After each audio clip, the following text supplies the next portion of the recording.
Buenas tardes para todos, mi nombre es Sebastián González Valencia y hoy les voy a exponer sobre el modelo AK de crecimiento endógeno. Lo relacioné con el artículo de Mario Alberto Gaviria Ríos titulado El crecimiento endógeno a partir de las externalidades de capital humano en 2007. El objetivo de esta exposición es como explicar este modelo, cómo entiende el crecimiento económico de largo plazo y por qué factores como la inversión, el capital humano, la tecnología, la educación y las externalidades pueden ayudar a que una economía crezca de manera sostenida. Aquí en este primer slide de contexto histórico del modelo es importante ubicar el modelo en su contexto, de dónde viene, cómo surgió. Este surge dentro de la llamada teoría del crecimiento endógeno, especialmente desde la segunda mitad de los años 80, y esta teoría pues aparece como respuestas de los modelos neoclásicos tradicionales, como el modelo de Solow. En el modelo de Solow, el crecimiento económico de largo plazo pues dependía principalmente del progreso tecnológico, pero este progreso tecnológico era tratado como algo externo al modelo, es decir, el modelo pues no explicaba de dónde venía realmente la tecnología. Ya la teoría del crecimiento endógeno intenta resolver esa limitación. Lo que aquí se quiere plantear es que el crecimiento puede originarse dentro de la propia economía a través de decisiones internas como el ahorro, la inversión, la educación, la innovación, el capital humano, el aprendizaje y la acumulación de capital. Entonces, como que en este sentido, el modelo acá pues busca explicar el por qué algunos países pueden crecer de forma sostenida durante pues largos periodos, mientras que otros se quedan estancados. Autores principales de este modelo es el Sergio Rebelo, quien formalizó este tipo de modelo dentro de la nueva teoría del crecimiento endógeno.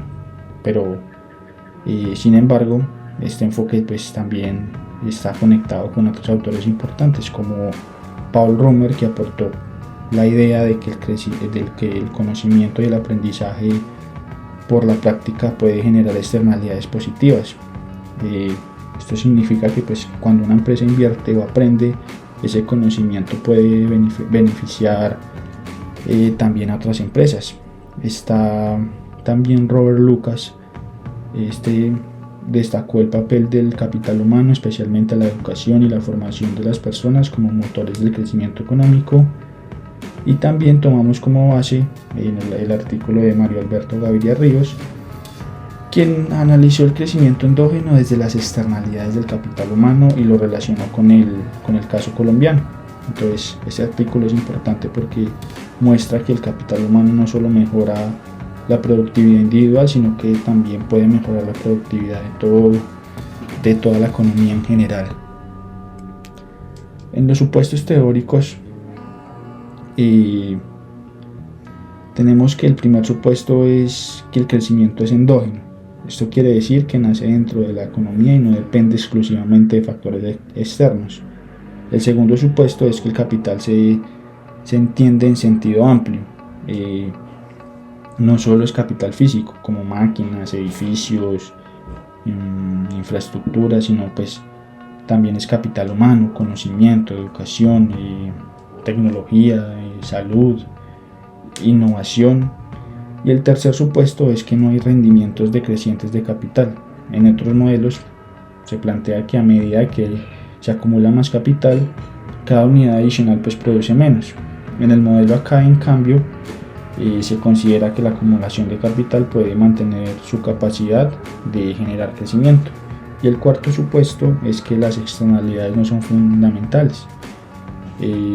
Quiere decir que una externalidad ocurre cuando una decisión económica genera grandes beneficios para otros agentes, como por ejemplo cuando una persona estudia, no solo mejora su propia productividad, sino que también puede aportar conocimiento a su empresa, mejorar procesos, ayudar o beneficiar a otros trabajadores.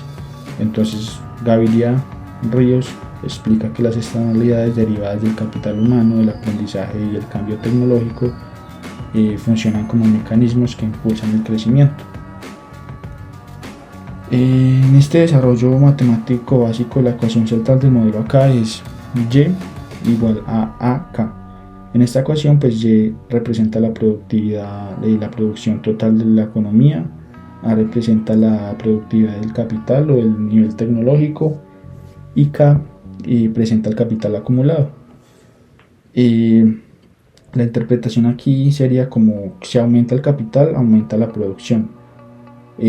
Además, si se mejora la productividad del capital, es decir, si aumenta A, la economía puede producir más incluso con la misma cantidad de capital. Como por ejemplo, si en una empresa con mejores trabajadores, mejor tecnología y mejores procesos, puede producir más que otra empresa con la misma cantidad de maquinaria pero con menor productividad. Y ya tenemos la acumulación de capital, que sería aquí que K punto significa la variación del capital en el tiempo, la S es la tasa de ahorro e inversión, la Y es la producción, esta S representa la depreciación, es decir, el desgaste del capital, y la K es el capital existente. Esta ecuación nos quiere decir que el capital aumenta cuando parte de la producción se ahorra e invierte, pero disminuye cuando el capital se desgasta. Entonces ya como aquí finalmente al combinar estas ecuaciones se obtiene la ecuación como la tasa de crecimiento, que significa que depende de tres factores: la tasa de ahorro e inversión, la productividad del capital y la depreciación. O sea, una economía crece cuando invierte más, cuando su capital es más productivo y cuando ya logra reducir la pérdida o deterioro de ese mismo capital. En las variables y relaciones económicas principales tenemos que el capital físico hace referencia a la maquinaria, la infraestructura, equipos y herramientas productivas. El capital humano incluye educación, habilidades, conocimientos adquiridos, formación laboral, salud y pues las capacidades que tiene esta misma persona. El ahorro y la inversión aquí son importantes porque permiten acumular capital. Si una economía no invierte, pues su capacidad productiva no va a aumentar. La productividad mide qué tanto puede producir una economía con los recursos que tiene, y las externalidades son beneficios pues, que se expanden hacia otros agentes económicos. Allí en el artículo de Gaviria, esto es algo clave porque pues, el capital humano genera un efecto interno y un efecto externo. El efecto interno es que una persona más educada se vuelve más productiva. El efecto externo es que esa persona también puede aumentar la productividad de los demás. Por ejemplo, como lo había mencionado anteriormente, pues compartiendo conocimientos, mejorando procesos o ayudando a incorporar nuevas tecnologías. La explicación gráfica, tenemos que en el eje horizontal ubicamos el tiempo y en el eje vertical ubicamos el producto per cápita o el crecimiento económico. La primera línea representa una economía con baja inversión en capital humano, baja tecnología, baja productividad, y esa economía sí crece, pero crece lentamente. Y la segunda línea representa una economía que invierte en más educación, en innovación, en infraestructura, en ciencia, en tecnología, lo que esa economía ya logra una trayectoria de conocimiento más alta, más sostenida, por así decirlo. Entonces aquí la lógica del modelo lo puede explicar como una cadena. Primero, el ahorro y la inversión permiten acumular capital. Luego, posteriormente, esa acumulación de capital aumenta la productividad. Después, la mayor productividad aumenta la producción y finalmente, esa mayor producción genera crecimiento económico sostenido.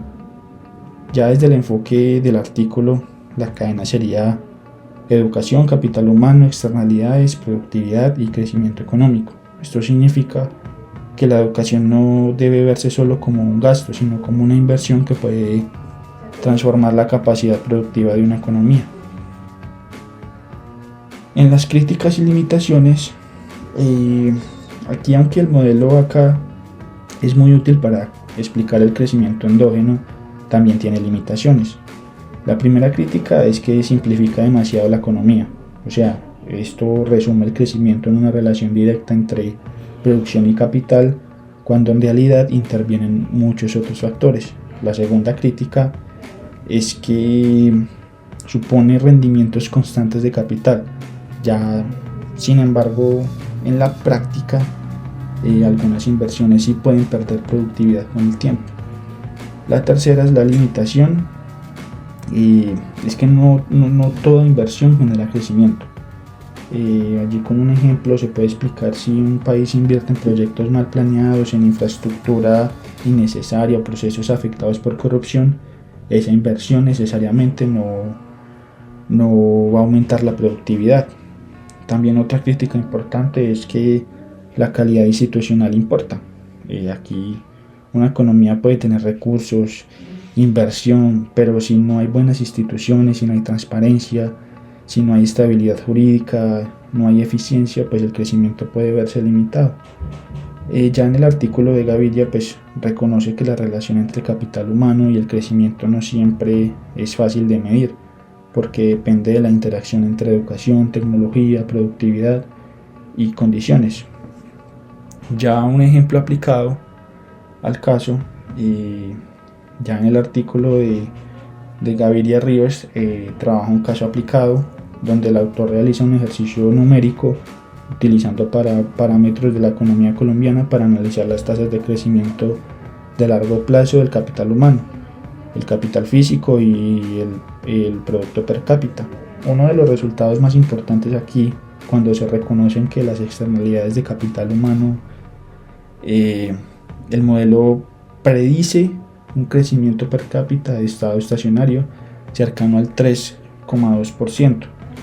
Esto es muy importante pues porque muestra que una economía como la colombiana podría mejorar su crecimiento si fortalece la educación, fortalece la técnica, la innovación, la ciencia, la tecnología y su infraestructura productiva en general. Pero ya más en la actualidad, Colombia enfrenta retos como la baja productividad laboral, la informalidad, las brechas, la baja inversión de I+D, investigación más desarrollo, y la desconexión entre la educación y las necesidades del mercado laboral. Ya desde el modelo acá, estos problemas afectan directamente el crecimiento, pues porque reducen la acumulación de capital humano y disminuyen la productividad del capital. Por eso una política económica orientada al crecimiento no solo debería enfocarse únicamente en construir infraestructura física, sino también como en mejorar la educación, la formación laboral y la capacidad tecnológica del país. Y ya como conclusión, el modelo acá de crecimiento endógeno nos permite entender que el crecimiento económico no depende únicamente de factores externos. Una economía puede construir su propio crecimiento si invierte en capital físico, capital humano, como lo repetimos en toda la exposición, tecnología, innovación, infraestructura productiva. Pero pues el principal aporte del modelo es mostrar que las decisiones internas de una economía o las decisiones personales de una economía personal de una persona, como ahorrar, invertir, educarse a sí mismo, estos pueden tener efectos permanentes sobre el crecimiento económico a largo plazo. Muchas gracias.